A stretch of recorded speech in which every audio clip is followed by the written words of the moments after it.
Levez-vous,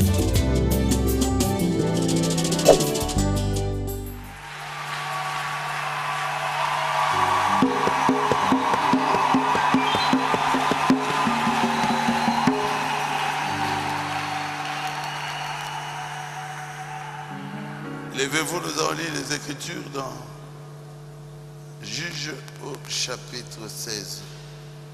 Otelema tokotanga makomi 4 na basambisi mokapo ya zomi na motoba.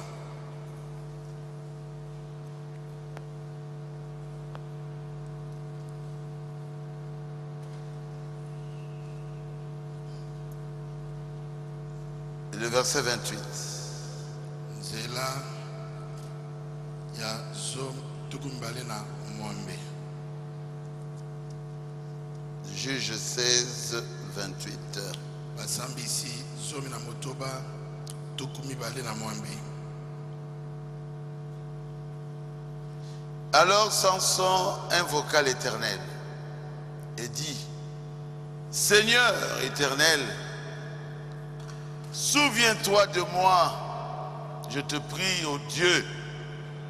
Donne-moi de la force seulement cette fois, et que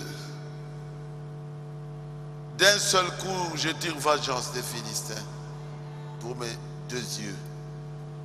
Natango yango Samson abiangaki Yahweh pe alobaki na ye ete nkolo Yahweh nabondeli yo kanisa ngai mpe lendisa ngai bobele mbala oyo nzambe ete nabukanisa ba Filistia na tina na miso na ngai mibale. Dieu notre Père céleste, nzambe tata na biso na likolo, je voudrais parler un peu sur Samson nalingi na solama mokeli kona Samson et aussi sur nos faiblesses. Pe likolo na ba bolembu na biso. Aide-moi, Seigneur. Sunganga ikolo. Je crois que je suis dans ta volonté. Na kanisi nazali kat na mokano na yo. Alors aide notre église. Natina yango sunga ecclesia na biso. Nous voulons entrer dans cette année 2017. Tolingi kokota kat na mobu oyo koto ibale na zomi na sambo. Non pas comme nous étions en 2016. Ndenge tozalaki na mbula koto mibale na zomi na motoba te. Mais nous voulons, Seigneur, kasi tolingi nkolo encore une fois ete mbala moko lisusu te plaire, tosepelisa yo, faire ta volonté, tosala mokano na yo, marcher comme toi tu le veux, totambola ndenge elingi yo, et garder le Saint-Esprit dans nos cœurs.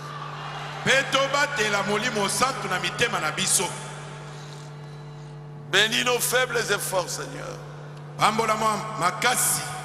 Oué-moi pour ce travail, Seigneur. Et mon frère Guy qui m'interprète, que tu le bénisses aussi. Bénis Barouti Tabernacle. Bénis tous ceux qui nous suivent sur le net. Encore une fois, Seigneur, nous voulons atteindre la perfection. Nous voulons garder l'onction. Nous voulons te plaire, Seigneur.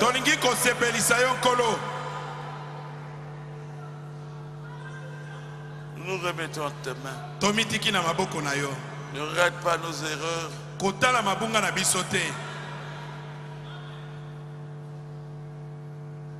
Viens vers nous. Yaka epai na biso. Ne nous abandonne pas. Kotika biso te. Nous te le demandons dans le nom de Jésus-Christ. Tosenga na kombo na Yesu Kristo. Amen. Amen. Veuillez vous asseoir. Bokoki kofanda. Ma prédication, c'est ce que Frère Branham a prêché. Encore une fois, Seigneur. Litia nanga izali onde kobaname ateaki. Mbala moko lisusu kolo.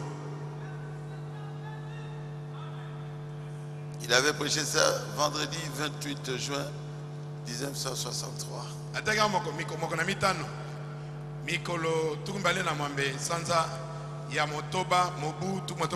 Je crois que je l'ai déjà prêché à Rigini.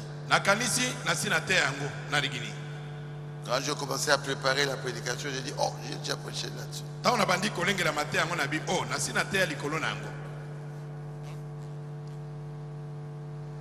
Vous savez, il y a des problèmes qui nous arrivent.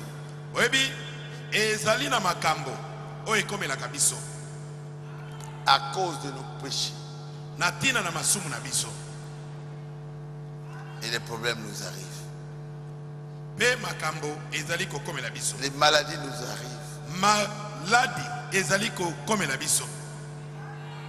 Les problèmes nous arrivent dans nos maisons. À cause de nos péchés. La Bible dit à cause de leurs péchés, l'Éternel livra le peuple d'Israël entre les mains des Philistins pendant 40 ans.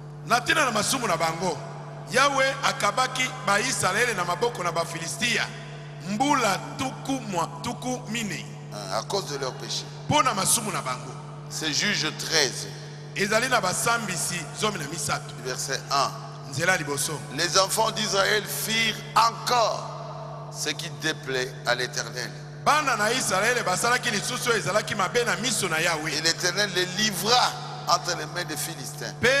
Yahweh akabaki bango na maboko na ba Philistia pendant 40 ans. Mbula tukumine à cause des péchés. Na tina na masumu.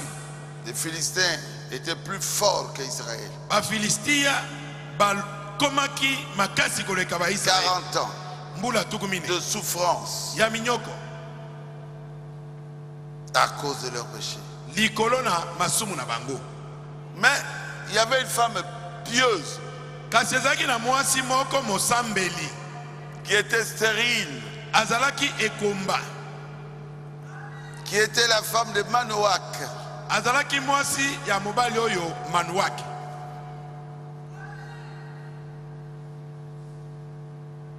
qui leur a donné un enfant, Samson.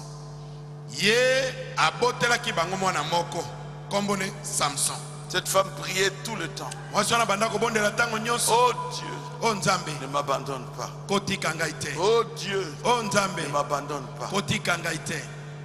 Je voudrais avoir un enfant. Et Dieu descendra lui-même. Et Dieu lui donnera cet enfant.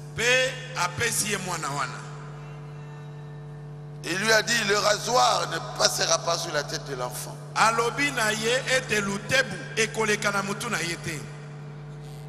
C'est le verset 5. Juge 13, 5. Car tu vas devenir enceinte, tu enfanteras un fils, et le rasoir ne passera point sur sa tête.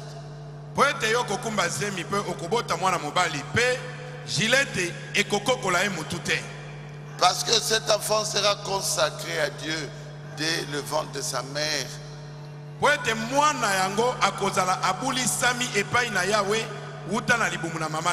Et ce sera lui qui commencera à délivrer Israël de la main des Philistins.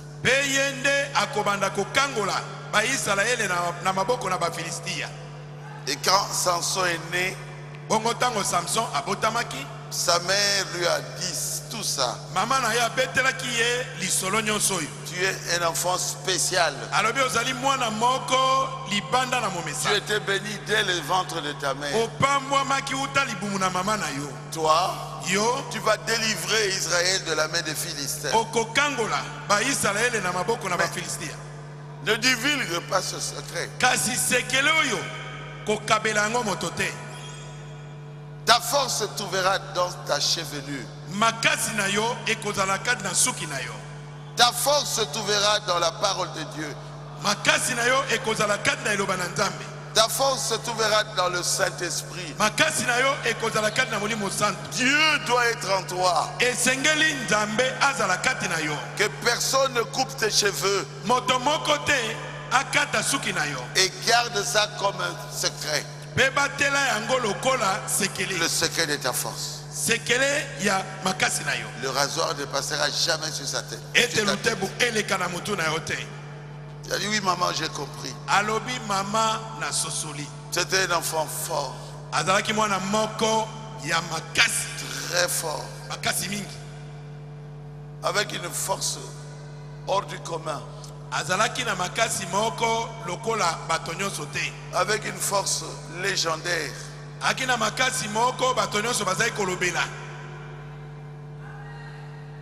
Il était un enfant, je dirais un enfant Dieu. Donc Dieu était dans cet enfant. Dieu était dans Samson d'une façon spéciale. Un petit Dieu sur la terre. Il était juge d'Israël. Et quand il grandissait, il avait vu comment l'armée des Philistins venait détruire la moisson d'Israël.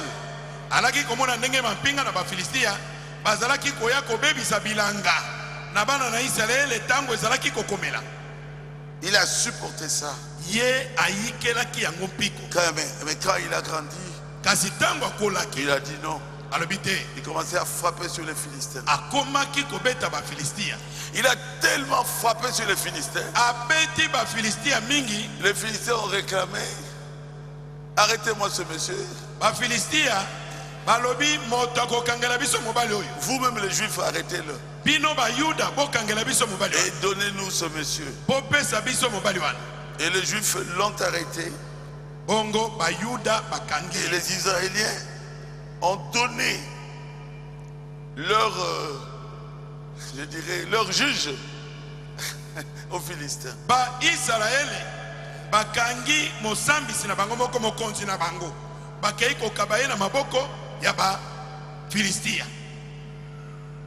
Mais quand les Philistins venaient,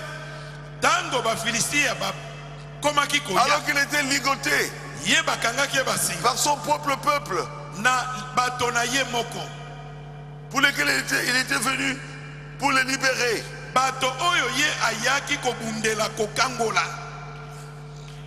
ils l'ont donné aux Philistins. Quand les Philistins venaient, il a coupé ces cordes-là comme si c'était rien du tout. Et puis il a poursuivi les Philistins avec seulement un crâne d'âne.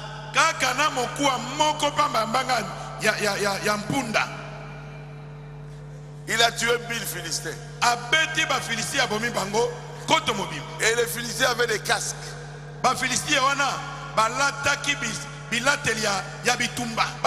On ne peut pas l'expliquer.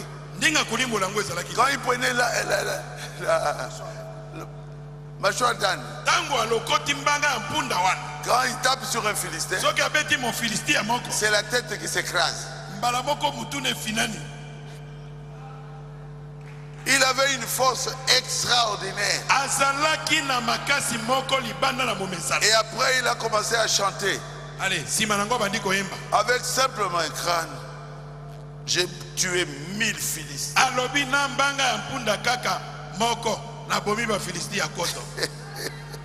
Quelle force! Oh, oh, oh, oh, oh, oh. C'est extraordinaire. Et il chantait, il avançait.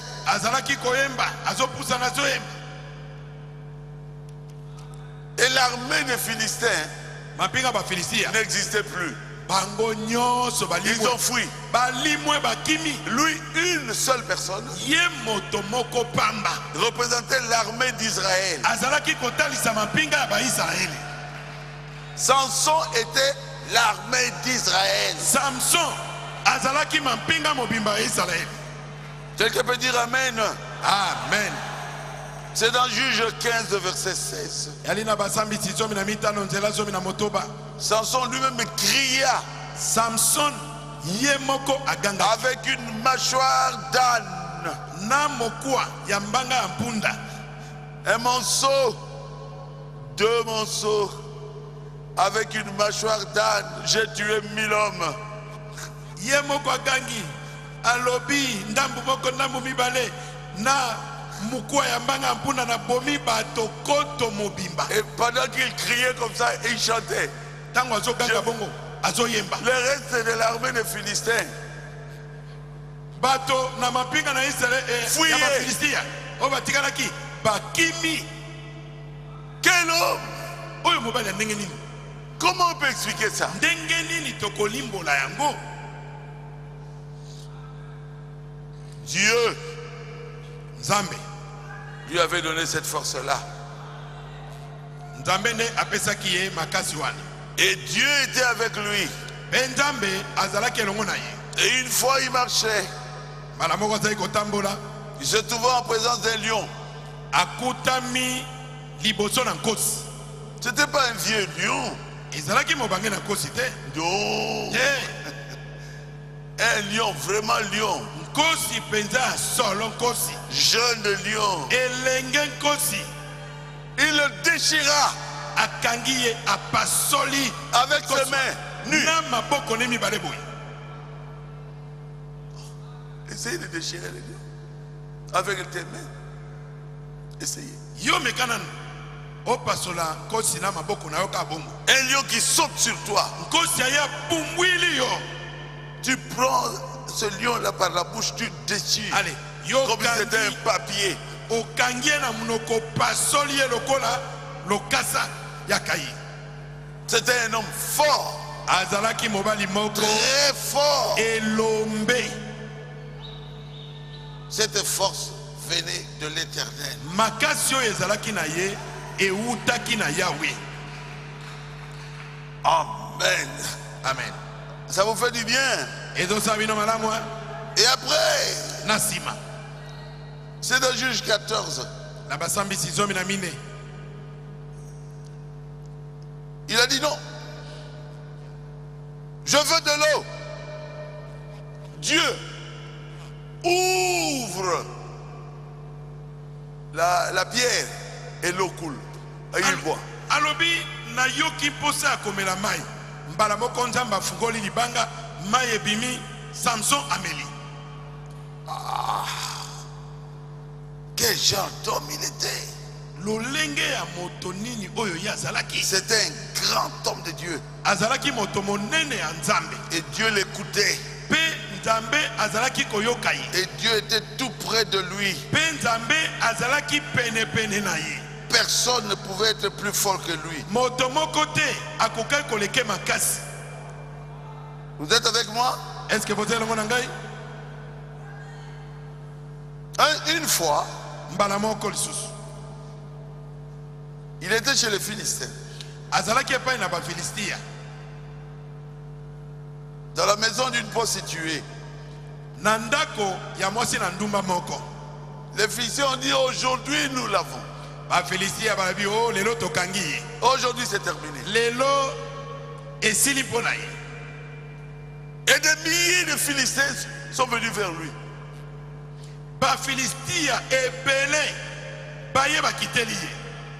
Il les a tous tués. Il courait, mais la ville avait, comment on appelle ça, un grand portail. C'est lui qui courait. Et ils étaient derrière lui.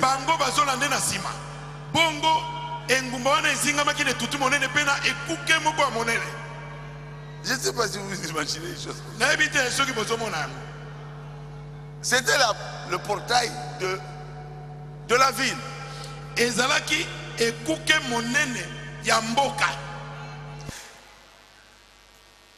Il a transporté ça. Il a mis ça sur son épaule. Il a couru avec ça, le portail. Jusqu'au sommet de la montagne. amati nango te likolo na ngomba. Ma maison à moi, si vous arrivez, il y a un portail. Essayez d'arracher ça. Mais au Sumbawan, c'était possible. Lui, il a démonté ça. Il a soulevé. La Bible dit, il met ça sur son épaule gauche. À droite. Et il courait sur la montagne avec le portail. Le portail de la ville, c'est grand comme depuis ici jusque là. Mais il va transporter ça comment? Et il l'amène sur la montagne.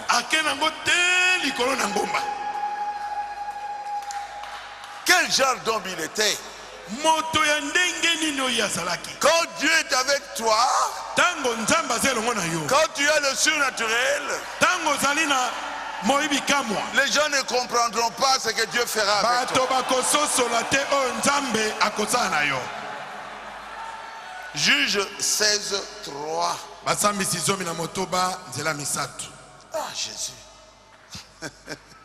C'était le portail de Gaza. Verset 3, Juge 16, 3. Samson demeura couché jusqu'à minuit. Vers minuit, il se leva et saisit les bâtons de la porte de la ville.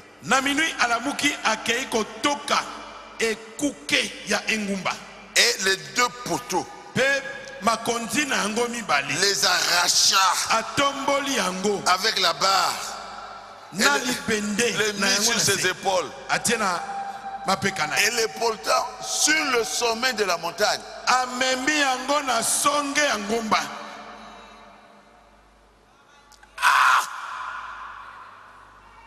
Descendre, peut-être c'est facile. Vous prenez un camion. De combien de tonnes, je ne sais pas. Vous descendez. Mais lui prend un camion, peut-être de plusieurs tonnes, mais il monte.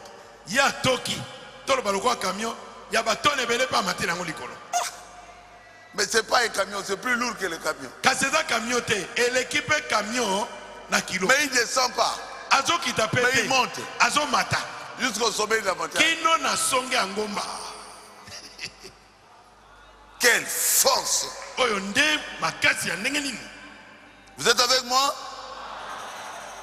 C'était un grand homme de Dieu. Un grand juge.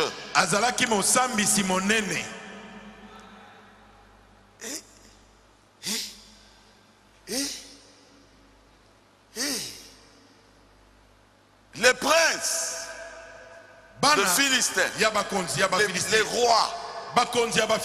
Comme quand nous partons à Dubaï, c'est un prince qui est là. Et le roi est comment on appelle ça? La capitale. Abu Dhabi.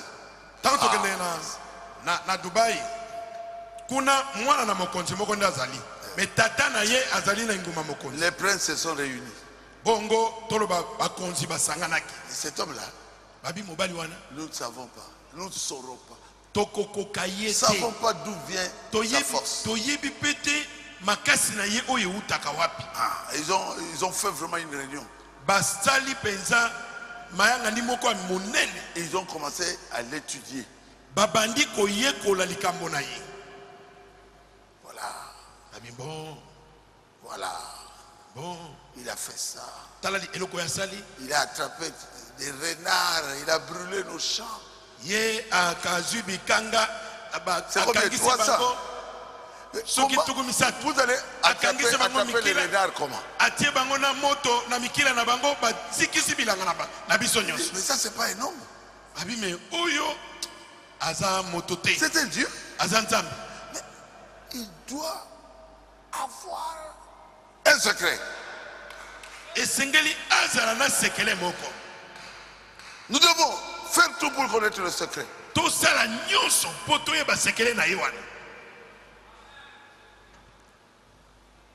Satan est en train de faire une réunion pour toi. Satana akoteli yo makita. Il veut connaître ton secret. Alingi ayeba secret na yo. Pour t'attaquer, le diable cherchera toujours ton côté faible. Ils ont étudié. Il dit le secret. C'est difficile qu'on puisse l'avoir. C'est lui-même qui doit nous révéler son secret. Certainement, il a un secret. Mais il a aussi une faiblesse. Ah, ça nous le savons. Quelle était la faiblesse de Samson? Les femmes. Mazia Makolomike a l'écarté. Il n'aimait jamais laisser une femme aux petites jambes passer là-bas. Il faut que Samson regarde ces yeux-là.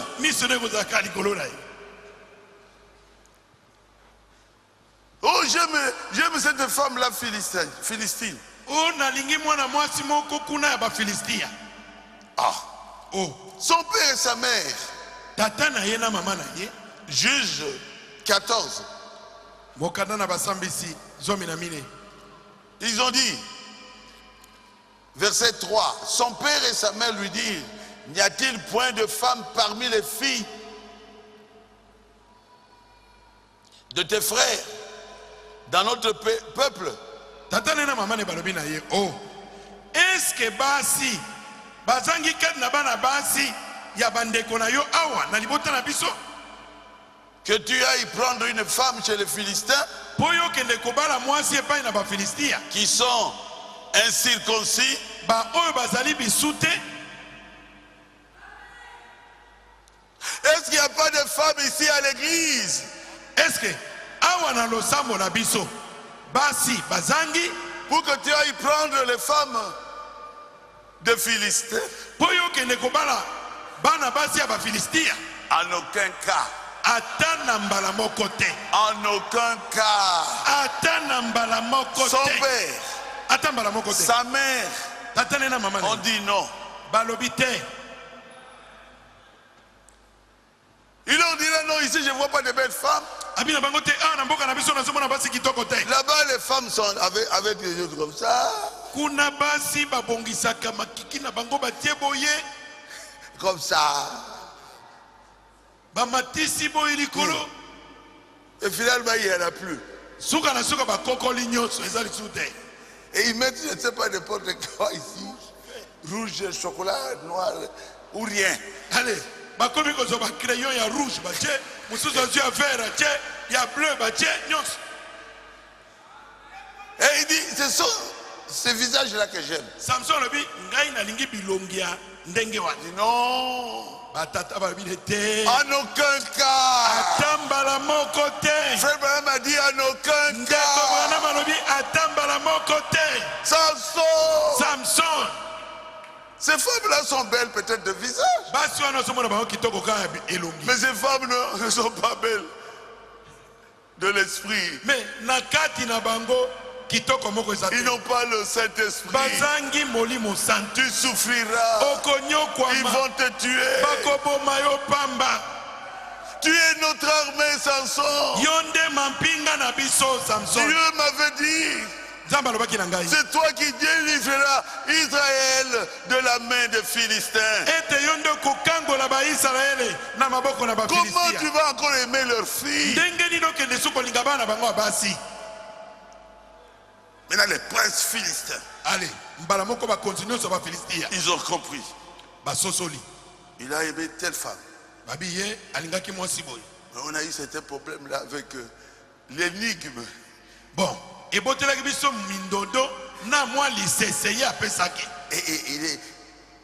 il aime beaucoup nos prostituées. On l'avait poursuivi, il a porté le portail de la vie.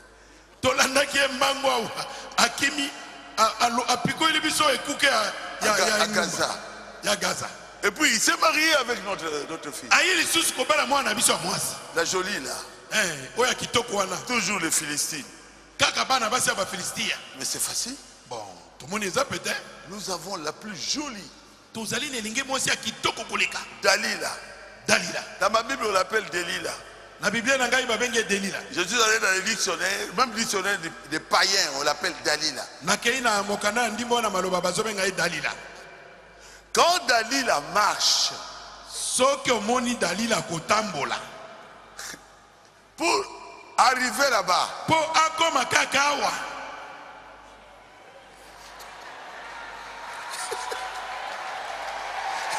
hey.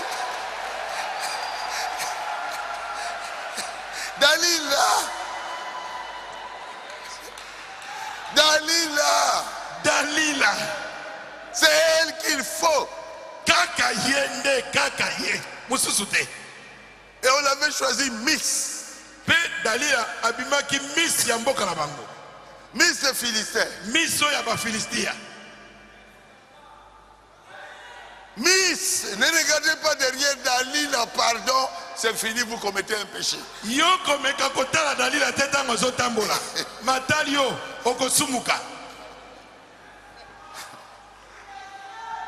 Alors, ils ont dit à Dalila, si tu trouves son secret, nous te donnons une rançon de milliers, de milliers, de milliers, de millions de dollars. Chaque prince va te donner. Ah, frère Baruti, est-ce que c'est écrit? Est-ce que oui, c'est écrit. Ils ont fait une grande réunion.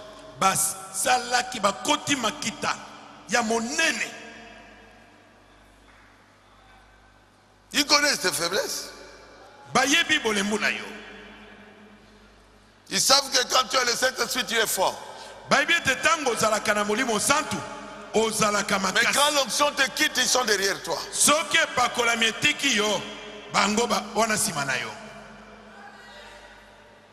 Amen. Amen. Alors, c'est Genèse 16. Na Genèse motoba.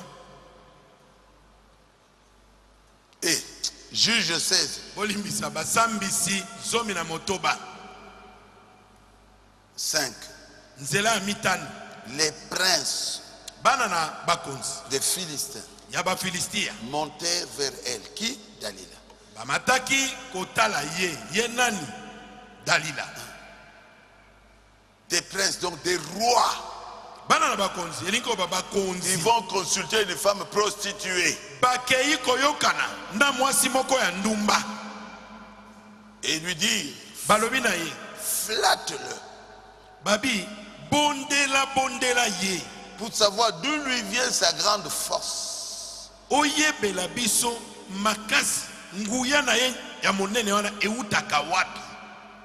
Et comment nous pourrions nous rendre maîtres de lui.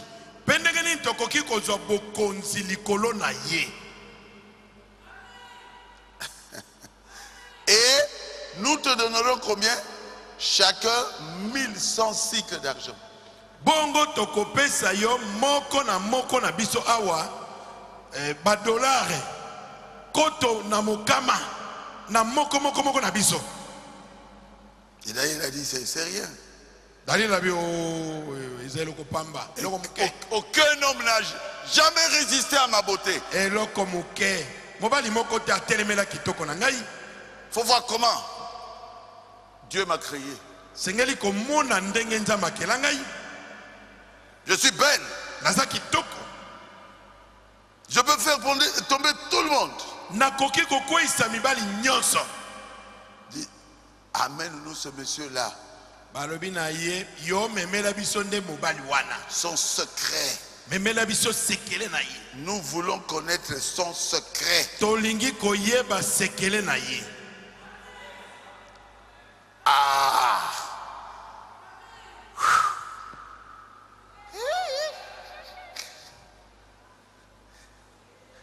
Et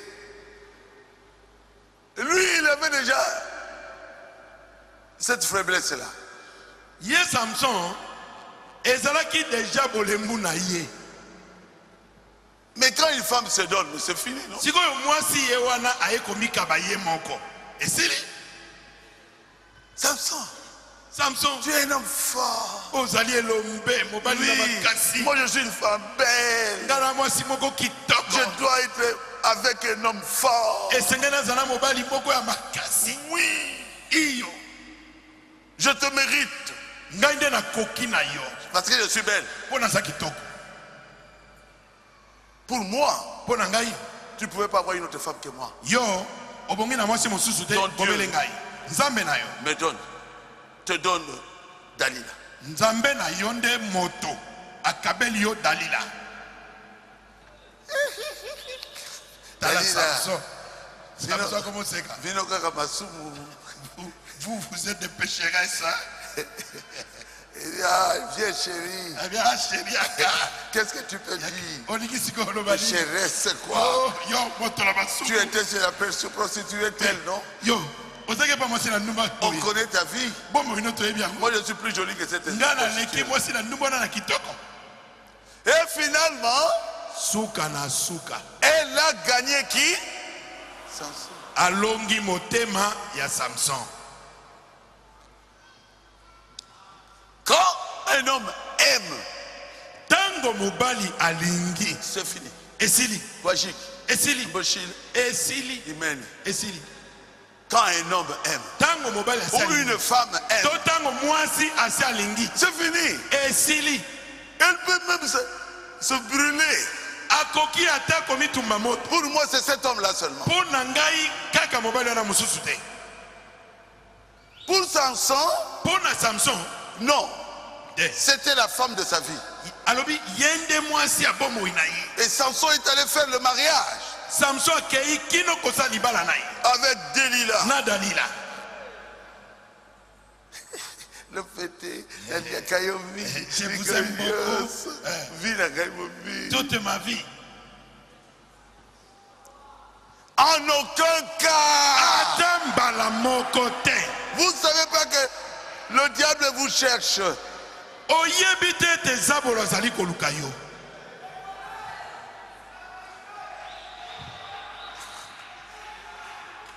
Mes filles ici sont belles. Pourquoi? Je connais l'intérieur.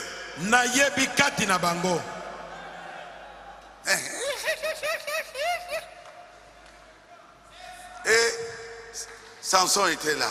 Bongo Samson a télémi. Assis. Et la femme passe.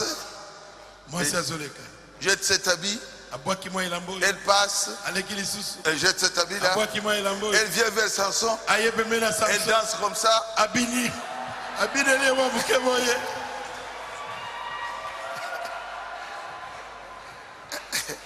Est-ce que c'est la vérité? Et Samson était derrière. Elle jette encore ceci. Et puis la chanson là, c'était la chanson païenne qu'il jouait là.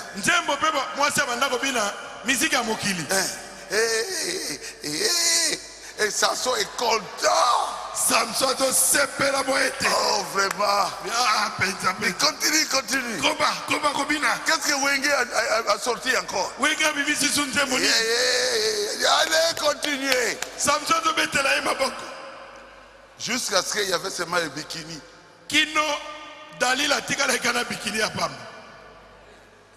String.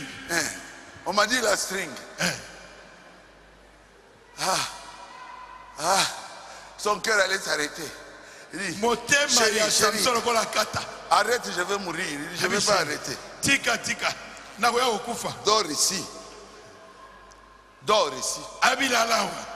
Et il a caressé, elle a caressé.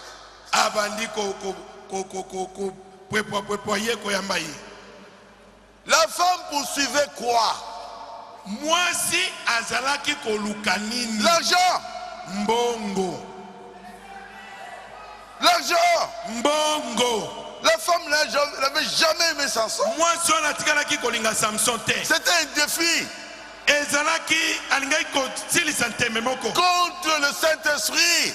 Contre l'Éternel. Contre le véritable Dieu Jéhovah.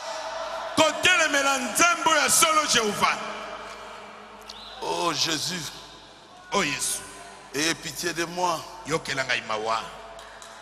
Ayez pitié de moi.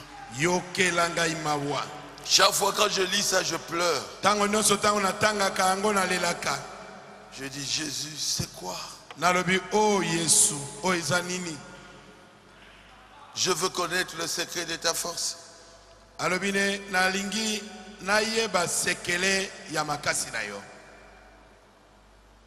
Je veux savoir comment te dompter. Samson lui dit, si on me liait avec cette corde fraîche, qu'il ne soit pas encore sèche, je deviendrai faible. Samson le bien te soba kangingai maboko na makolo na basinga sambo oya mubesu ona ne kaukite na kokoma na bolembu akoza sona makasite. Et la femme a fait ça. Moi si aju basinga mubesu sambo aya zingeli akangi. Elle a crié. Agangi. Samson! Samson! Les Philistins sont sur toi! Ba Philistia bangoyo ba kweli yo. Et Samson les a terrassés. Bongo Samson a beti bango. Il dit bien verset 10 de Jean 16. Voici, tu t'es encore joué de moi. Tu m'as dit des mensonges. Tu ne m'aimes pas. Maintenant je te prie et dis-moi avec quoi il faut te lier.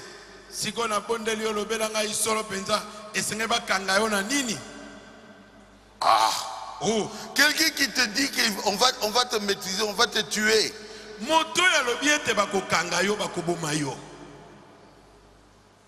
Jusqu'à 13. Daniel a dit, jusqu'à présent, tu t'es joué de moi. Tu m'as trompé 2 fois. Déclare-moi avec quoi il faut te lier. Et il lui dit, tu n'as qu'à tisser cette tresse de ma tête avec la chaîne du tissu. Il a encore trompé.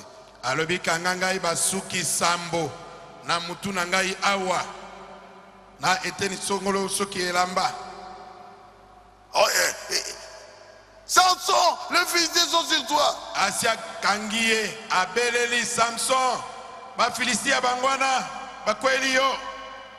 Et Samson les a encore tués. Samson a abomi bangoli susu.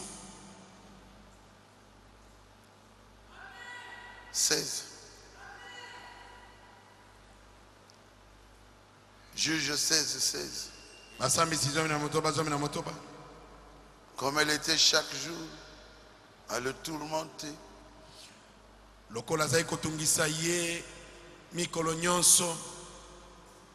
Son âme s'est patienta à la mort. Bongo lilingina kufa ezingeli molimo na ye. Il lui ouvrit tout son cœur. Aye kofungwela ye motema na ye mobimba.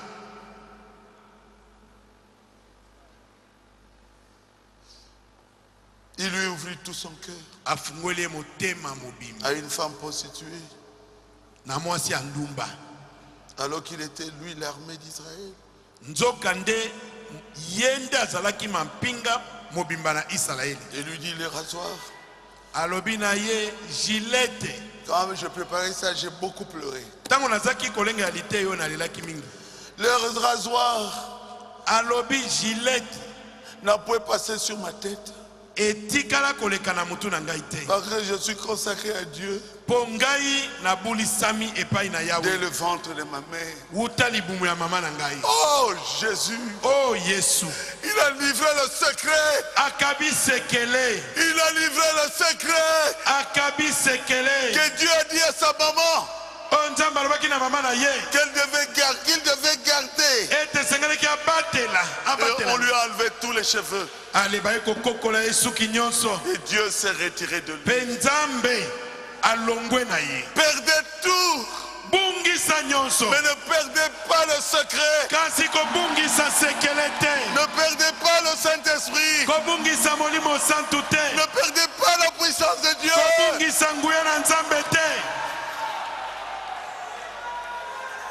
Oh Jésus. Oh Jésus. Comment un grand homme de Dieu peut arriver jusqu'à ça?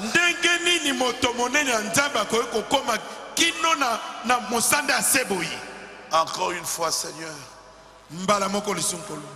aide-nous. Aide-nous, Jésus. Aide-nous, Seigneur. Et la femme est allée voir le Philistin, le prince. Et elle a dit, cette fois-ci, je suis sûr. Elle m'a dit la vérité. Donnez-moi l'argent.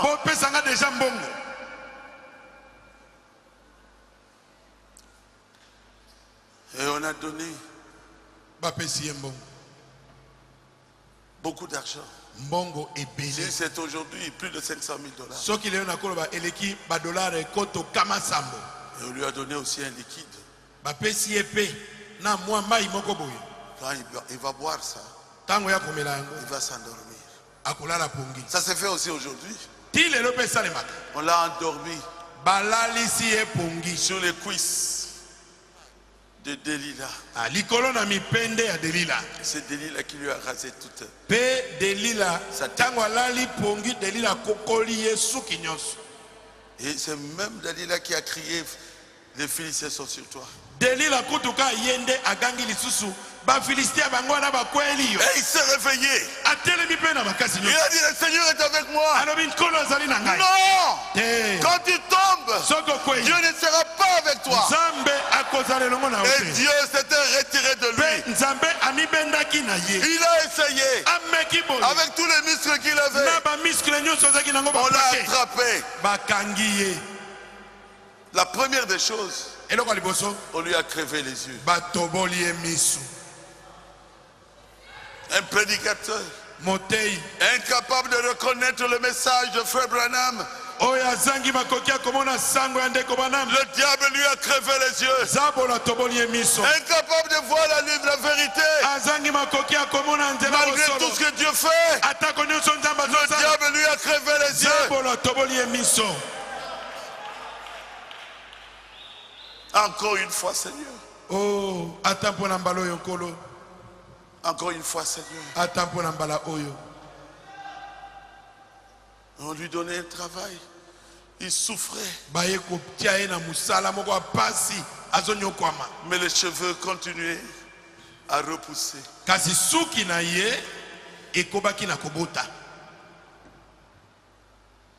Frère, reviens à Dieu.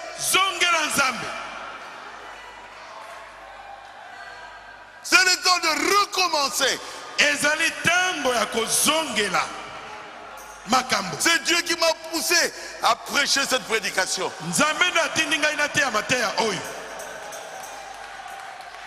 Arrêtez les critiques. Arrêtez la prostitution. Arrêtez la bière. Et toutes ces boissons alcoolisées que vous prenez. Ça vous retire le Saint-Esprit. Arrêtez avec la pornographie. Arrêtez. Arrêtez avec tout ce qu'un chrétien ne doit pas faire.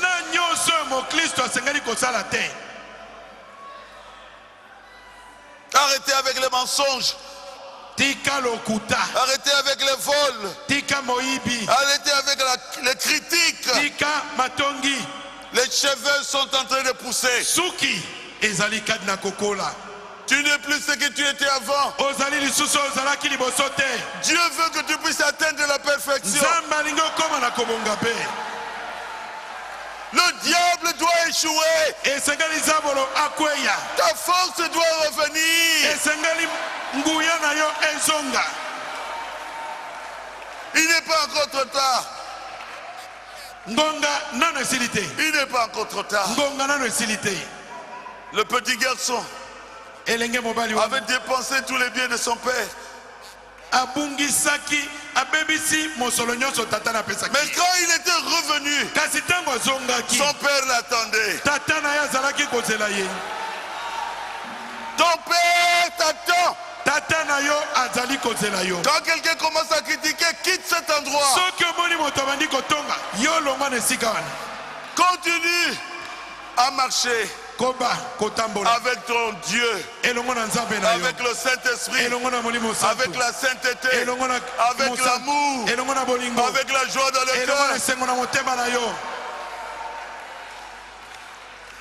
Quand tu commences à pécher, la joie te quitte. Je vous dis la vérité.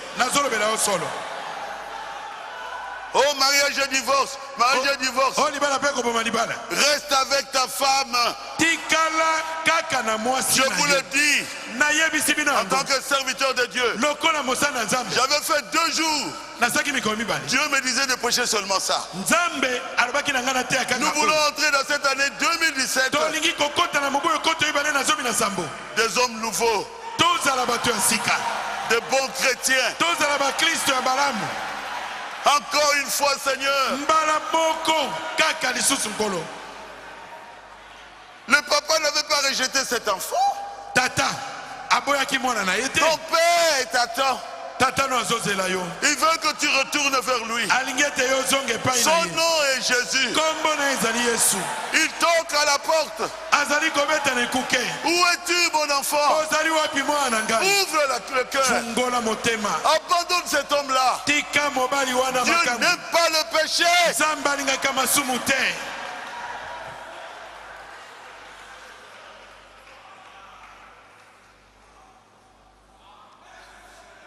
Quand les cheveux ont poussé,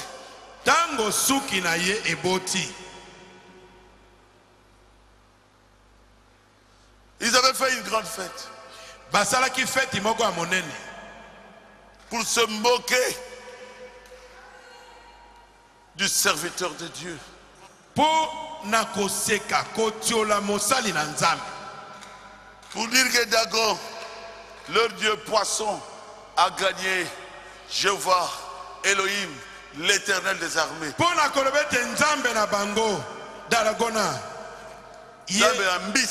Nzambe oyambisi alongi Yahweh Elohim Nzambe na bibele. Alors, ils étaient là dans un stade de presque 80 000 personnes. Bongo bazalaki wana na kati na esika moko loko stade pene na bato koto tukumwambi. Ils ont fait danser des hommes de petite taille. Bakotisi mwambi bali moko. Et ils ont dansé, ils ont fait danser les femmes, presque mal habillées.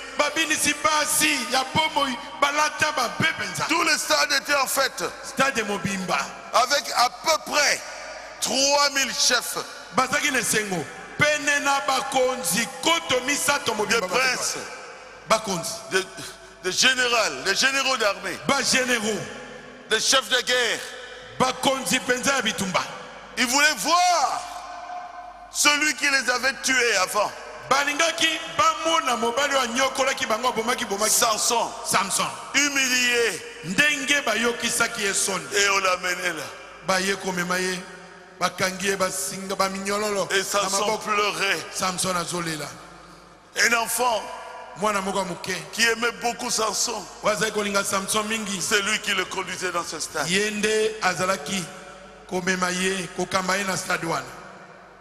Et Samson pleurait. Et il criait de joie. Oh, Dagon a gagné. Dagona alongi. Dagon a gagné. Dagona alongi.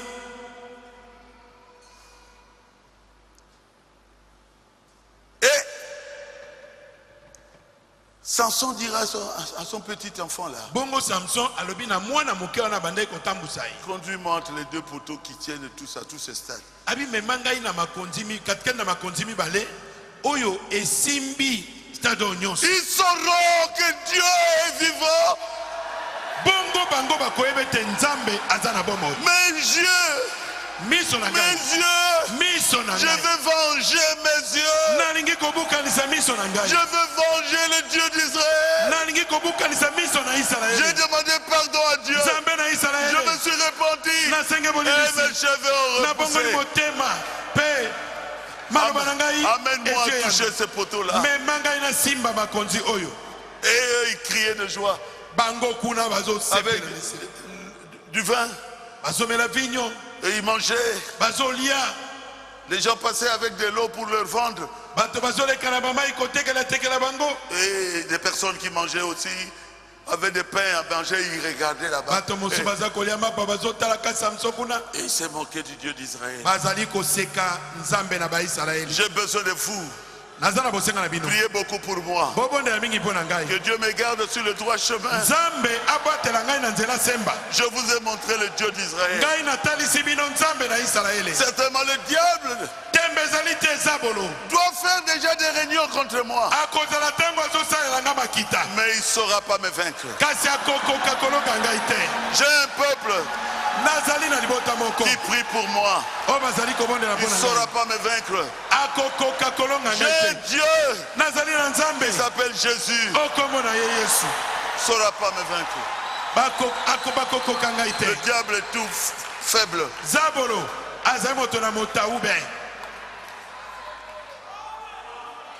Le diable regarde à nos faiblesses pour nous attaquer, pour attaquer Jésus. Mais il a regardé à ses faiblesses. Il a regardé à ses faiblesses.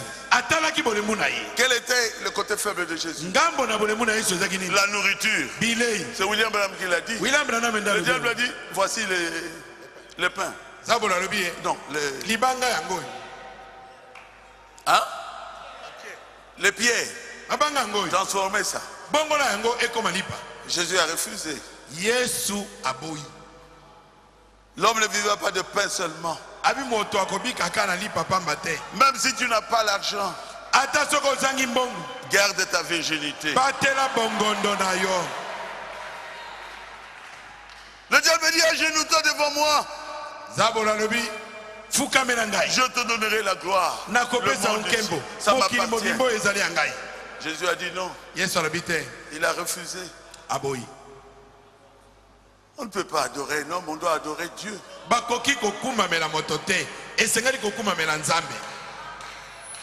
Alléluia. Amen. Notre victoire se trouve dans la parole de Dieu.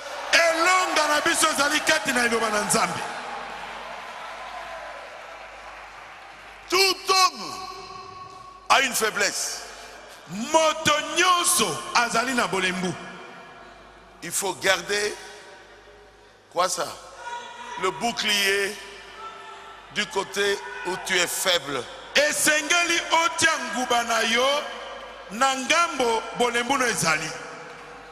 Comme la femme qui est retournée là où elle dansait là. Elle est allée trop près de la frontière. Trop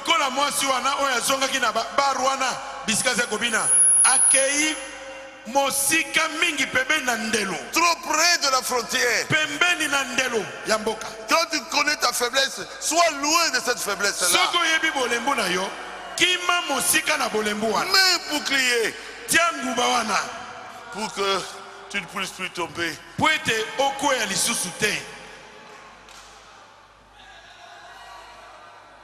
Est-ce que c'est clair? Et il a tenu le deux poteaux, colonnes. Il a dit, Seigneur, j'ai commis des erreurs. J'avais livré le secret de ma force. Je ne mérite plus de vivre. Je veux mourir avec ces gens. Oh Dieu. Il a accepté sa propre mort. Mais pour montrer que tu es fort, Seigneur, tue ces gens.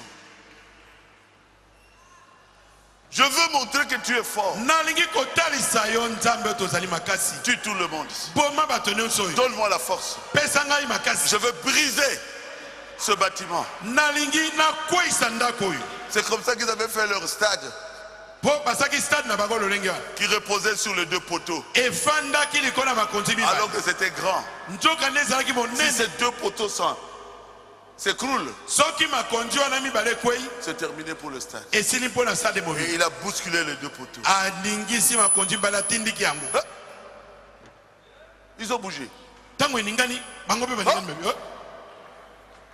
C'est pas, vous n'êtes pas encore bon. Ils bougent encore. Et puis une partie est tombée. Il poursuit l'autre partie. Ce jour-là, il a tué plus que toute sa vie.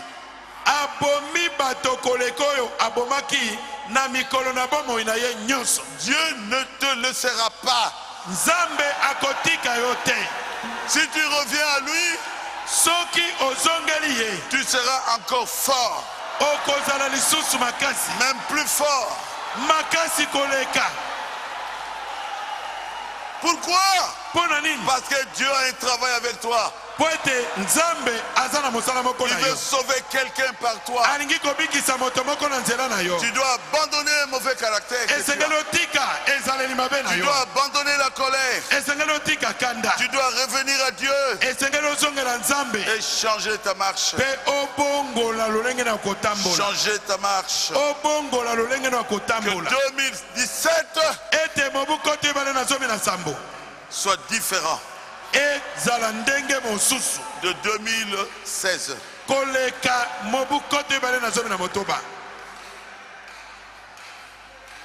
Je vais descendre et je voudrais prier avec vous quelque temps.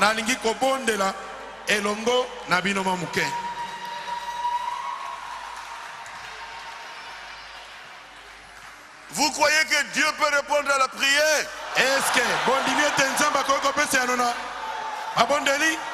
Aujourd'hui, Tolonase, notre Dieu répondra. Notre Dieu est vivant. Il est capable d'enlever nos péchés, d'enlever nos maladies.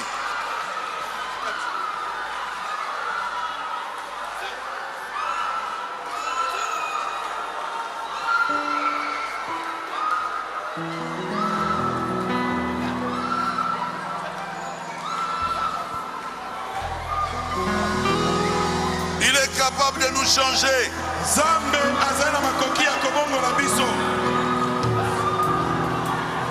Prions. Dieu notre Père céleste, aujourd'hui encore, Seigneur,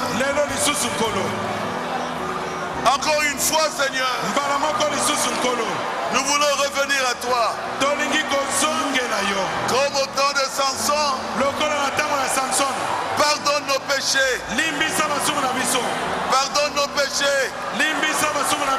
Pardonne nos péchés. Pardonne nos faiblesses. Nous revenons à toi.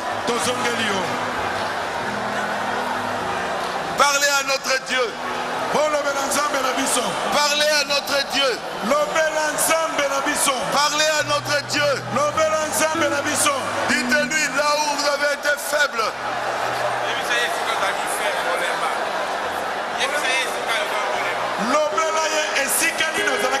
Et demande-lui pardon. Il est Dieu. Il est rempli d'amour. Dis-lui encore une fois, Seigneur. Encore une fois, Seigneur. Je ne veux plus critiquer. Je ne veux plus de critiques. Oh Dieu, délivre-moi des critiques. Encore une fois, Seigneur, je ne veux plus la prostitution. Je refuse la prostitution.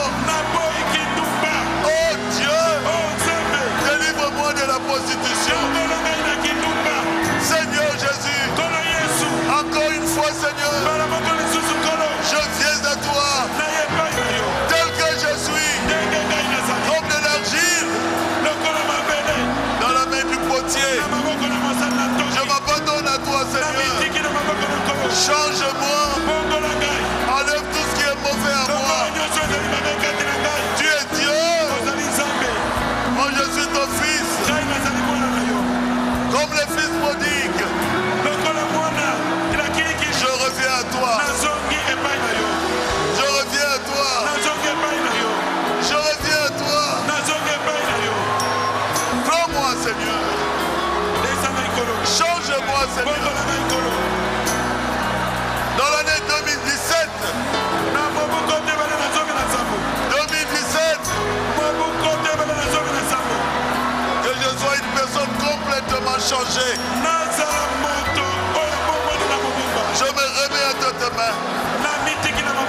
Tel que je suis, je t'ai fait beaucoup de mal. Je te demande pardon.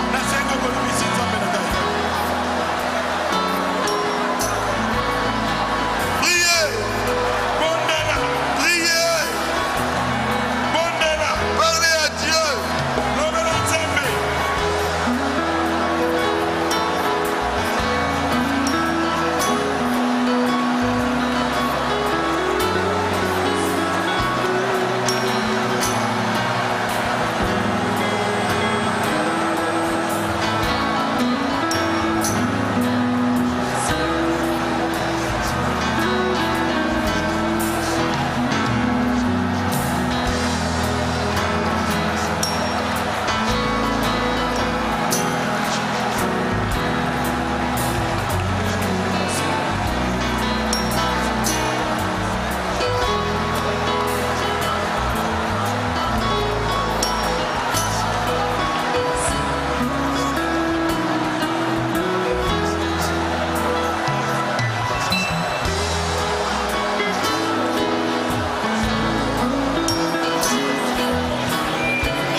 Dites à haute voix, Seigneur Jésus,